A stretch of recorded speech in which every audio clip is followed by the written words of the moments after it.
Hello and welcome back to All New Beauty. Today's video is going to be a review of the Smashbox Photo Finish Lid Primer.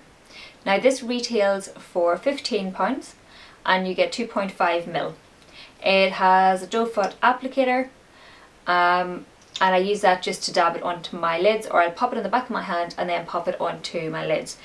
I've had this for quite a wee while and I forgot to do the review on it, and then I remembered and now we're doing the review. So I have been using it every day for the best part of about 6 weeks. So I've had a fair bit of use out of it. I'm actually very much impressed with it. With this, less is more, so you only need a small amount of this. I just put a little bit on my lids and I just use my finger to blend it in. I tend to apply it just after I've applied my face primer, so it has time to settle before I then go in with my eyeshadows, etc.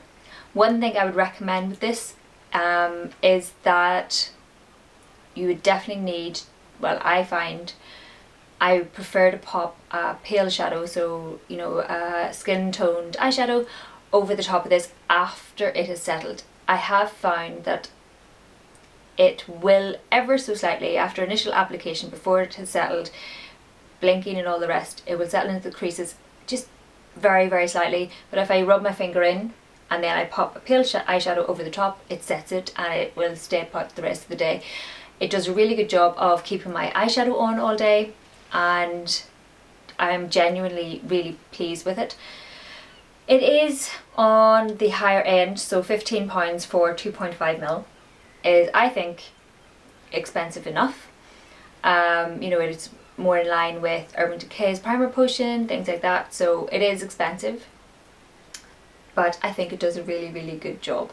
So I am super impressed with it. I've tried cheaper primers in the past, eyelid primers, and I've not been as impressed with it, or as impressed with them at all, and then they just become a waste of money because you spent however much repeatedly on different cheaper primers and they're just not any good. So sometimes it's better to splurge on more expensive items.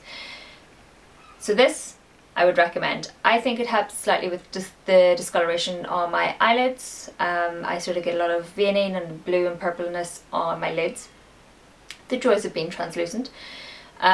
So I like to pop this on, as I said, and then set with the pale eyeshadow. I have noticed in the heat recently, Brighton has definitely been heating up. Obviously not as warm as some places in the world, but it's warm for here, and it has done a really good job of making my eyeshadow last all day, so that's a win. I sometimes will use it underneath my eyes if I'm doing something a bit more dramatic with my eyes and I'm going to, you know, smoke out my eye underneath as well. I will use this underneath, not all the time as I said, but if I'm doing something dramatic, and everything stays in place underneath my eyes as well. So if you need to do that, it's really good for that as well. Anything else? Not really. I've not had any adverse reactions with it. I've not noticed any bad side effects or any, you know, things that I wouldn't like happen. I've genuinely been really chuffed with this. I would recommend checking it out. I was recommended this by another makeup artist when I was on a shoot, what do you call it? I don't know what you call it. I was helping out on the makeup for an event and this was recommended. So it was definitely worth picking up. I'm really glad I got the recommendation. I seem to be unable to form words today, I'm very sorry. But yeah, that is it. If you have any questions, please let me know down below. Of course there'll be a blog post, etc. You can check that out as well.